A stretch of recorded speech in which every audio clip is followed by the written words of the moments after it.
अजीज़ तलबा और तालबात, Farooq foundation online school के ज़रिए यकसा नसाब के मुताबिक तालीम हासिल करें।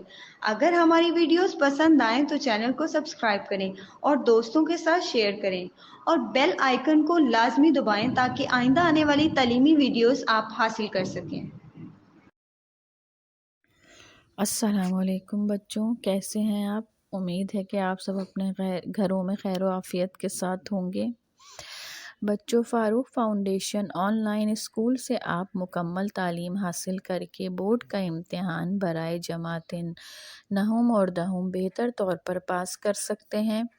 आप अपनी उम्र और तालीम के मुताबिक मज़ीद तालीम हासिल कर सकते हैं। वालिदैन के से फ़ोन या कंप्यूटर पर हमारी वीडियोस के ज़रिए तालीम हासिल करने की दरख्वास्त करें। रोज़ाना 1 से 2 घंटे ऑनलाइन पढ़ाई करें और जब आप स्कूल जाएंगे तो आपको मज़ीद किसी मदद की ज़रूरत नहीं होगी। इस तरह पढ़ाई करके आप अपना वक्त और वालिदैन के अखराजात में बचत कर सकते हैं। ऑनलाइन स्कूल की कोई फ़ीस नहीं है। आप ज़ूम पर भी क्लासेस का फ़ायदा उठा सकते हैं। हर मज़मून की मुकम्मल तालीमी वीडियो मौजूद है। बच्चों, उम्मीद है कि आप सब इससे फ़ायदा उठाएंगे। A'udzubillahiminash-shaytanir-rajim. Bismillahir-Rahmanir-Rahim. Assalamualaikum students. I hope you all are doing well. As you all know students, we had started chapter number 5, other living things, in our previous video, and we had discussed topic fungi, bacteria and protists. So in today's video we'll be starting some new topics, but before starting with the new one, let's discuss what we had studied in our previous video. So students, we had discussed the difference between plants and fungi. So plants and fungi के difference से हमने पढ़ा था कि plants के पास जो हैं वो roots होती हैं, stems होती हैं, leaves होती हैं. Plants have flowers and they are able to produce their own food. On the other hand, fungi do not have stems, leaves and roots. They do not have flowers and they are not able to produce their own food. ये सारे difference थे जो plants और fungi के बीच में थे, जिसकी वजह से साइंटिस्ट ने क्या देखा कि जो फंजाई हैं वो प्लांट्स किंगडम से बिलोंग नहीं करते, बजाय इसके इनका एक अपना अलग किंगडम है. लेकिन जैसे कि मैंने आपको अपनी लास्ट वीडियो में बताया था कि फंजाई और प्लांट्स में एक कैरेक्टरिस्टिक जो है वो कॉमन है. वो कॉमन क्या है कि plants and fungi reproduce by spores, यानी कि उनके पास स्पोर्स होती हैं जिसके थ्रू वो क्या करते हैं, वो उनकी रिप्रोडक्शन होती है. Because they are not able to make their own food, fungi have to find their food. Fungi को अपना फूड जो है वो खुद तलाश करना पड़ता है. क्यों? क्योंकि ये प्लांट्स की तरह अपना फूड नहीं बना सकते. इसीलिए ये animals, plants and human being के साथ उनकी बॉडी के साथ अटैच हो जाते हैं और अपनी फूड रिक्वायरमेंट जो है उसको कंप्लीट कर लेते हैं या फिर पूरा कर लेते हैं. तो जो प्लांट्स के साथ फंजाई अटैच हो जाते हैं वो उनकी बेस के साथ या फिर उनके ट्रीज़ के साथ जो अटैच होते हैं और वहाँ से वो अपनी नरिशमेंट जो है वो पूरी करते हैं. जिसकी एग्जांपल मैंने आपको दी थी कि जो मशरूम्स वगैरह होते हैं वो ट्रीज़ की बेस से पाए जाते हैं. एनिमल्स के साथ अगर एनिमल की बॉडी का भी एनिमल्स के साथ भी जो है वो अपनी रिक्वायरमेंट एनिमल की बॉडी का अटैच होकर ये जो है रिक्वायरमेंट अपनी पूरी कर लेते हैं. ह्यूमन बीइंग के साथ जब कभी भी ह्यूमन बीइंग्स में उनकी बॉडी बहुत ज़्यादा इची हो रही हो तो इसका मतलब है कि उनकी बॉडी पे कोई फंजाई है जो कि ग्रो हो रहा है. सो स्टूडेंट्स, उसके बाद हमने बात करी थी बैक्टीरिया की. Bacteria are everywhere, you can't see them with your eyes because bacteria are microscopic organisms. Bacteria इतने स्मॉल होते हैं कि उसको आप अपनी नॉर्मल आइज से नहीं देख सकते और उनको देखने के लिए आपको माइक्रोस्कोप जो है उस माइक्रोस्कोप से देखना ज़रूरी है. Microscopic mean they are so small they can be seen through a microscope. They only have one cell in comparison a human is made up of trillion of cells. Bacteria जो है वो simplest living things क्यों कहा जाता है bacteria को? क्योंकि bacteria के पास जो है सिर्फ एक सेल होता है, जबकि ह्यूमन बीइंग्स के पास और अदर एनिमल्स के पास जो है वो ट्रिलियन ऑफ सेल्स पाए जाते हैं. बैक्टीरिया का रोल क्या है? बैक्टीरिया का रोल है बैक्टीरिया एक्ट करते हैं as a decomposer because they break down the chemical element inside other organism. Bacteria को हम लोग डिकम्पोजर इसलिए कहते हैं क्योंकि ये केमिकल एलिमेंट को ब्रेक करते हैं अदर ऑर्गेनिजम्स में अंदर. बैक्टीरिया की एग्जाम्पल थी हमारे पास जर्म्स. उसके बाद हमने डिस्कस करे थे प्रोटिस्ट. प्रोटिस्ट में हमने दो टाइप्स, प्रोटिस्ट जो होते हैं वो दो टाइप्स के होते हैं, protozoa and and algae. Bacteria की तरह प्रोटोजोआ भी जो है वो सिंपलेस्ट लिविंग थिंग्स हैं। क्यों? क्योंकि इनके पास भी माइक्रोस्कोपिक सिंगल सेल है और ये भी माइक्रोस्कोप के थ्रू हमें नज़र आते हैं। और इसके बाद हमने बात की थी कैरेक्टरिस्टिक की प्रोटोजोआ की। तो प्रोटोजोआ जो है वो क्या होते हैं, वो फ्री लिविंग होते हैं। क्यों? क्योंकि ये एक ऑर्गेनिज्म से दूसरे ऑर्गेनिज्म पे मूव कर जाते हैं और प्रोटोजोआ अक्सर खा लिए जाते हैं। कौन खा लेती हैं प्रोटोजोआ को? फिश। और इसके अलावा प्रोटोजोआ कहाँ रहते हैं? प्रोटोजोआ भी ऑर्गेनिजम्स की बॉडी में पाए जाते हैं। Some protozoa are eaten by fish, other cause disease in animals. Protozoa have animal like cell. सारे प्रोटोजोआ जो है उनके पास एनिमल लाइक सेल होता है। उसके बाद हमने बात की थी अमीबा की। अमीबा जो है, अमीबा के पास एक जो है आर्म लाइक स्ट्रक्चर होता है जिससे वो अपना फूड और फूड वगैरह जो है वो अपने तरफ पकड़ती है, अपनी तरफ लेती है। और मूवमेंट के लिए भी उसके आर्म लाइक स्ट्रक्चर जो है वो ज़रूरी होते हैं। और सारे अमीबा जो हैं वो कहाँ पाए जाते हैं? अमीबा वाटर में रहते हैं। इसके अलावा गले सड़े खाने में रहते हैं या फिर ह्यूमंस के बॉडी में होते हैं, ह्यूमन की बॉडी के ऊपर रहते हैं। Algae have a plant like cell. सारे एल्गाई जो होते हैं उनके पास प्लांट लाइक सेल होते हैं, वन सेल होता है। और कुछ एल्गाई के पास जो है मल्टीपल सेल्स भी होते हैं। ये सब हमारे वाटर में रहते हैं और ये अपना खाना जो है वो खुद बना सकते हैं सनलाइट के थ्रू। एल्गाई में हमारे पास एग्जाम्पल क्या थी? जो सी वीड थी वो हमारे पास एल्गाई में एग्जाम्पल है। वो भी माइक्रोस्कोपिक ऑर्गेनिज्म है और इनके पास भी सिंगल सेल ही होता है। ये सब बातें हमने डिस्कस करी थी अपनी प्रीवियस वीडियो में। आई होप सो आपने सब एक दफ़ा रिवाइज़ कर लिया होगा, कि अब आपको रिवाइज़ हो भी गया होगा कि हमने क्या क्या पढ़ा था। आज अपना नया टॉपिक स्टार्ट करेंगे इंशाल्लाह। Students, our new topic is micro organism, all good और ऑल बैड। इस हेडिंग का क्या मतलब है? इस हेडिंग का मतलब ये है कि जो माइक्रो ऑर्गेनिज्म होते हैं वो सब बुरे होते हैं, सब हमारे लिए अच्छे नहीं होते हैं, सब हमारे लिए अच्छे होते हैं। ऑल गुड और ऑल बैड, हम इसके बारे में डिफरेंस अब जो है वो देखेंगे। Some micro organism help human in food preparation and preventing diseases. कुछ माइक्रो ऑर्गेनिज्म जो है वो ह्यूमंस को हेल्प करते हैं किस में? फूड प्रिपरेशन में, यानी खाना बनाने में। और कुछ हेल्प करेंगे प्रिवेंटिंग डिजीज़ेस, यानी कि बीमारियों से दूर रहने में और बीमारियों से बचाने के लिए भी माइक्रो ऑर्गेनिज्म हमारे ह्यूमन बींग्स को हेल्प करता है। So our first heading is cooking and food preparation, यानी खाना बनाने में, खाना तैयार करने में माइक्रो ऑर्गेनिज्म जो हैं सब वो हमें किस तरह हेल्प कर रहे होते हैं।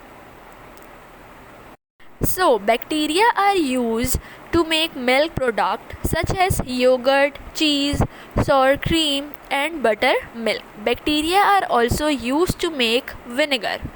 So students, nature uses microorganisms such as bacteria to carry out fermentation processes, and for thousands of years mankind has used yeast, mold and bacteria to make food products such as bread, beer, wine, vinegar, yogurt, cheese, buttermilk as well as fermented fish, meat and vegetables. So students, nature जो है वो बहुत सालों से यही होता चला आ रहा है कि फर्मेंटेशन प्रोसेस किसके थ्रू हो रहा होता है? बैक्टीरिया मोल्ड की वजह से। और इसी तरह से हम इंसान जो है, मैनकाइंड जो है, वो भी सालों से ये सब बैक्टीरिया मोल्ड वगैरह यूज़ करती आ रही है फर्मेंटेशन के प्रोसेस के लिए। अब आपके जहन में बात आ रही होगी कि फर्मेंटेशन का प्रोसेस होता क्या है basically. Fermentation is a metabolic process that produces chemical changes in organic substrate throughout the action of enzymes. It is the breaking down of sugar molecules into simplest compound to produce substances that can be used in chemical energy. Apart from fermentation, living things produce chemical energy by degrading sugar molecules through aerobic respiration and anaerobic respiration. So students, होता basically ये है कि fermentation एक process है किसका, कि जो हमारे पास शुगर मॉलिक्यूल्स हैं वो टूट जाती हैं सिंपलर कंपाउंड्स में, जिसकी वजह से क्या प्रोड्यूस होते हैं? केमिकल एनर्जी प्रोड्यूस हो रही होती है फर्मेंटेशन के प्रोसेस के ज़रिए। सो स्टूडेंट्स, जो ब्रेड बटर ये बनने का तरीका है, ये क्या होता है? बैक्टीरिया के ज़रिए हो रहा होता है। सो स्टूडेंट्स, होता बेसिकली ये है कि जब कभी भी हमारे पास बैक्टीरिया किसी भी चीज़ को जो है वो गला सड़ा देते हैं और फिर उस सड़ाने की वजह से हमारे पास क्या बन रहे होते हैं? उसी की वजह से हमारे पास जो है वो आगे जाकर ब्रेड, बटर, वाइन बन रहे होते हैं। सो स्टूडेंट्स, ये बैक्टीरिया जो है, तो अगर आप ये कहेंगे कि जो हम ब्रेड खा रहे होते हैं, बटर खा रहे होते हैं, तो क्या वो भी सड़ी हुई चीज़ों से बन रहा होता है? तो नहीं, हर चीज़ इस तरह से नहीं बन रही होती, लेकिन बैक्टीरिया जो है वो उस प्रोसेस को सिंपल सब्सटेंसेस में तोड़ने में मदद कर रहे होते हैं, एक तरह से वो उबाल दे रहे होते हैं और वो उससे एक नई चीज़ बन रही होती है। जैसा कि जब कभी भी हम लोग दही बना रहे होते हैं तो दही जो है वो किससे बनता है?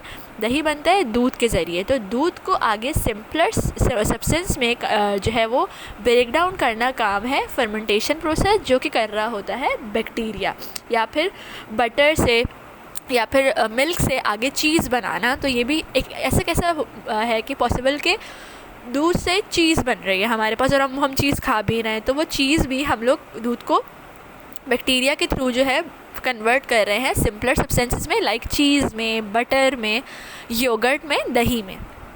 सो इस तरह से हमारे सारे जो बैक्टीरिया हैं वो हेल्प कर रहे होते हैं हमें।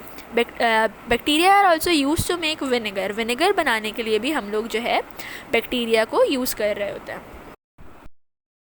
Now yeast. Yeast is a fungus and it is used to bake bread. It is also used to make soy sauce, black tea and to prepare olive.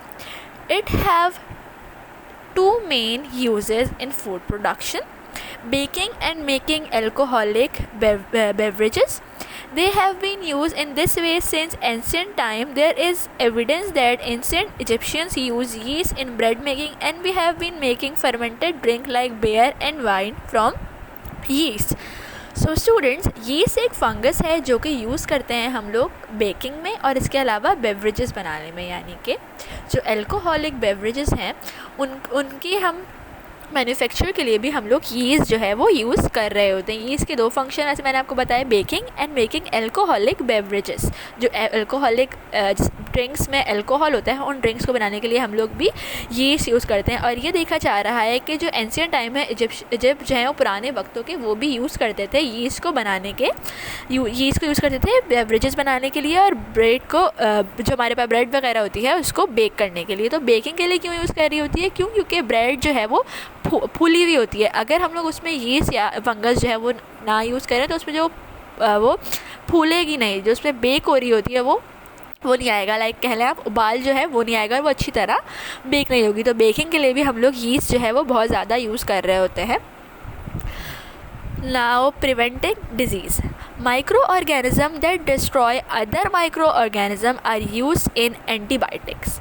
Antibiotics are medicines that help fight diseases. They work by getting the good microorganism to destroy the harmful ones before they can do too much damage. The most successful antibiotic has been penicillin, which is produced from the fungi penicillin mold. Penicillin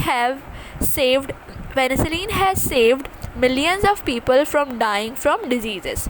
So students, cooking and food preparation के अलावा जो हम लोग bacteria use कर रहे होते हैं वो डिज़ीज़ की प्रिवेंशन के लिए भी यूज़ कर रहे होते हैं कि किस तरह हम लोग खुद को दवाइयों के इस्तेमाल से या बैक्टीरिया को दवाइयों में यूज़ करके हम खुद को बीमारियों से किस तरह बचा सकते हैं और बैक्टीरिया हमें बीमारियों से किस तरह बचा सकते हैं।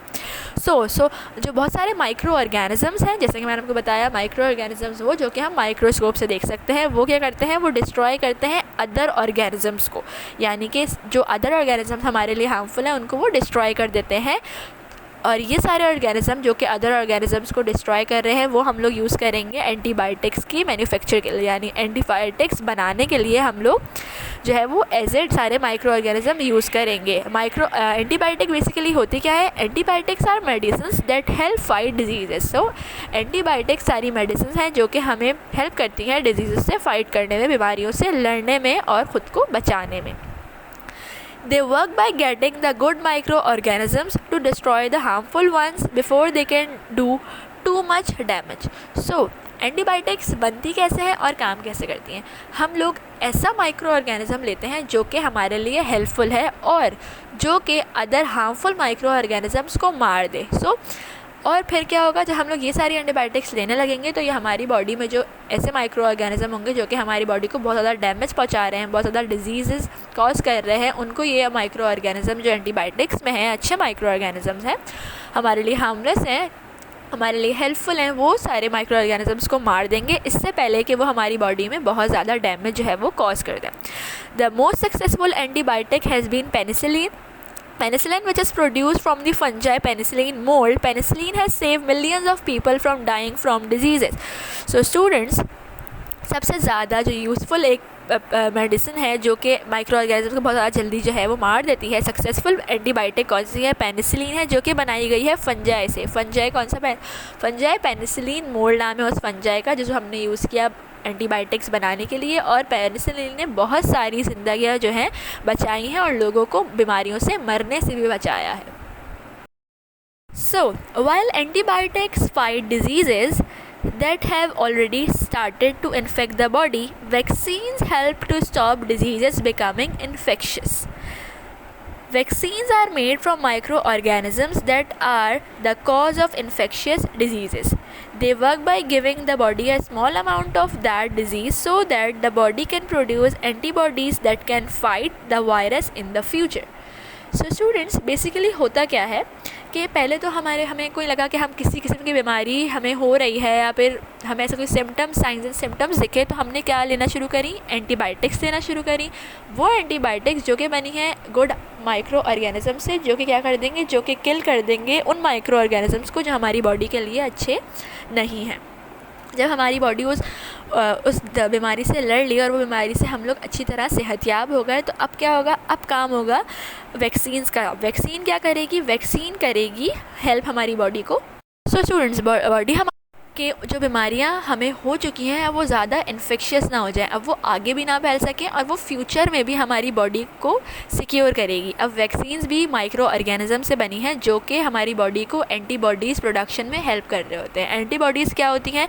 एंटीबॉडीज़ होती हैं So, antibodies are proteins that your immune system make to help fight infection and protect you from getting sick in the future. So students, antibodies जो हैं वो प्रोटीन है जो कि हमारा इम्यून सिस्टम प्रोड्यूस करता है। जब कभी भी हमें कोई बीमारी हो जाती है ना, तो हमारी बॉडी इतनी जो है वो फास्ट वर्किंग कर रही होती है कि वो मेमोरी में सेव हो जाती है कि हमें एक दफ़ा ये बीमारी हो चुकी है।